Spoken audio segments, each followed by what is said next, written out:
Hi hello नमस्ते, मी मनीषा पुन्हा एकदा आपल्या नवीन ब्लॉगमध्ये तुम्हा सर्वांचं मनापासून स्वागत करते. तर आज आम्ही पुरणपोळ्या बनवणार आहोत. त्यासाठी इकडे दीदीने हरभऱ्याची डाळ, त्याच्यामध्ये थोडीशी हळद, थोडंसं तेल आणि पाणी ओतून शिजायला घातली. तर इकडं शिजून झाली डाळ, पाहू शकता. त्याच्यामध्ये गूळ टाकला आणि सूट बडीशेप वाटून टाकली आणि इकडं गुळवणी पण तयार झाली आहे, बनवायला ठेवली होती मी. आम्ही तिघीजणी मिळून स्वयंपाक करत असल्यामुळं पटपट होतो आहे. तर चला आता इकडे प्रज्ञा पण भजीचं करून ठेवते, कांदे वगैरे चिरून. आता मी पण हे वाटण हे काढलेली डाळ आता परतून घ्यायची आहे. तर चला आता गॅसवर ठेवते, बारीक गॅसवर हे परतून घेते पुरण. नंतर पुरण पण बारीक करून घ्यायचं आहे. तर चला व्हिडिओला स्किप न करता पहा. आता इकडं पुरण मस्त असं परतून झाले आपलं. आता इकडे मी पाणी पण ठेवलं होतं भात बनवण्यासाठी. तर तांदूळ पण धुवून टाकायचे. आता तांदूळ धुवून टाकते. कणिक पण मळून ठेवलं होतं. पाहू शकता सगळं कामं पटापट आवरून घेतले आम्ही. तर आता मी पुरण बनवून घेते इकडे.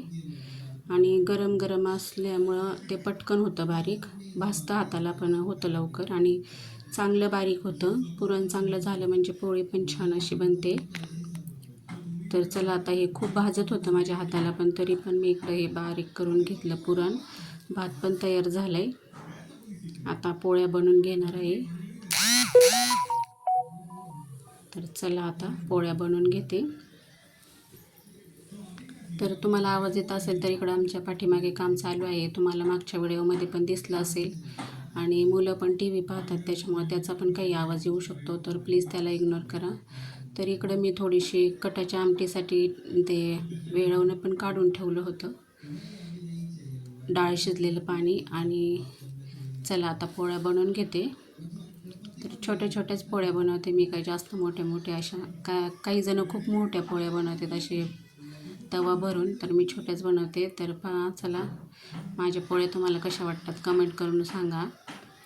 तर चला आता मी इकडे पोळ्या बनवून घेते. त्यानंतर मला आवरायचं पण आहे, साडी वगैरे घालायची. पण म्हणलं पहिलं स्वयंपाक बनवून घ्यावं आणि नंतर आवरावं, कारण साड्या खूप खराब होतात ना. मग हे असा पोळ्याचा स्वयंपाक असला ना, कपडे खराब होतात. कारण खूप अवघड काम आहे हे पोळ्याचं जेवण बनवायचं, म्हणजे पटकन का होत नाही आणि सगळं खूप वेळ जातो ह्याच्यामध्ये. खायला खूप छान लागते पण वेळ पण खूप जातो.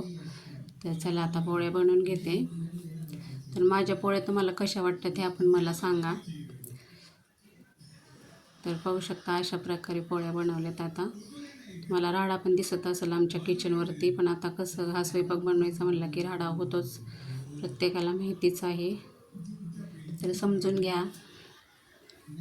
मस्त अशी पोळी फुगली माझी आणि मध्येच उलटणी गेली की ती परत अशी ही झाली. पण चला चांगली फुगली बऱ्यापैकी.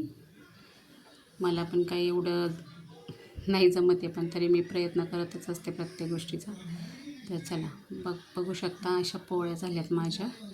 तर आता इकडे सर्व पोळ्यात बनवून घेते मी, तयार करते. नंतर भजी पण बनवायची आहे मला. तर चला पोळ्या वगैरे बनवून झाल्या. इकडे कढई पण ठेवली तापायला, तेल ओतलं त्याच्यामध्ये आणि आता मी भजी वगैरे बनवून घेणार आहे.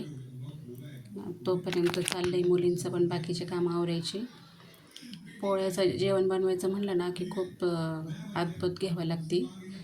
तर चला इकडं कुरडया वगैरे तळून ठेवल्या आणि आमटी थोडीच बनवली होती. आणि आमटीचा काही व्हिडिओ तुम्हाला दाखवता नाही आला मला, सॉरी त्याबद्दल. कारण आमटी करायच्या वेळेस नेमकंच कस्टमर आलं होतं, त्याच्यामुळे मी बाहेर होते. दीदीने बनवली इकडं तोपर्यंत आमटी. तर चला आता इकडं सर्व स्वयंपाक तयार झालेला आहे आणि खाऊन पण झालं आहे. तर चला इकडं मी साडी वगैरे बदलून घेतली. तर माझी ही साडी तुम्हाला कशी वाटते कमेंट करून नक्की सांगा. ऑनलाईन मागवलेली आहे मी मिशोवरून. तर पाहू शकता ही अशी साडी आहे. पोरी पण बसलेल्या बाजूला. तर मी म्हटलं चला आता तुम्हाला साडी दाखवावं. तर हा माझा छोटासा ब्लॉग तुम्हाला कसा वाटला आहे कमेंट करून नक्की सांगा.